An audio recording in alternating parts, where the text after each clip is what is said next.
এভাবে প্রতি বছর পিকনিকে ডিম খিচুড়ি খাওয়াটা রীতিমতো অসম্মানজনক। এবছর মুরগির মাংসও তো করা যেত। কি করে করবো বলুন? আপনারা মাথা পিছু 30 টাকা করে দিলে মুরগির ডিমটাই জুটবে। আপনাদের যদি পাছায় দম থাকে তাহলে সামনের বছর থেকে 200 টাকা করে চাঁদা দেবেন। তাহলে এমন পাঠান মাংস খাওয়াবো যে 1 সপ্তাহ পায়খানায় যাবেন না, ওই মাংসটা পেটেই থেকে যাবে। 31st নাইট মাল খেয়ে টাইট, কত যে ইংলিশ বোতল আশেপাশে, চোখে স্বপ্ন স্বপ্ন সানগ্লাসে, মদের বোতল নিয়ে বউ আছে, ঘড়িতে 12টা বাজারি ইন্তেজার। Happy happy happy happy new year, fried রাইসের সাথে একটু মুরগির মাংস মার।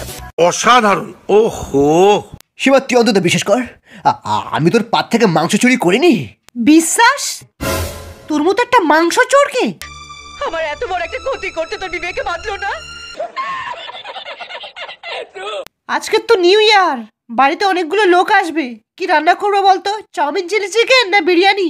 তুই কি বলিস খোকা? কাঁচকলার ঝোল করো, এতে খরচাও কম হবে। আমি 1 জানুয়ারিতে দীঘায় যাব, বকখালি যাব, সুন্দরবন যাব। তুই কোথায় যাবি শালা?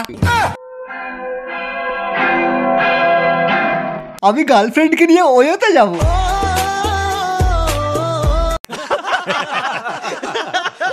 আমাদের কাছে টাকা পয়সা নেই দাদা, আমরা শুধু পিকনিক করতে এসেছি। আপনার কি চাই স্যার? মাংসের হাঁড়িটা দে, যত মাংস আছে। আপনাকে দেখেই বুঝতে পেরেছি 1 বছর ধরে আপনার পেটে মাংস পড়েনি। আধ ঘন্টা আগে আসলে মাংস পেতেন, এখন হাঁড়িতে শুধু হাড় পড়ে আছে।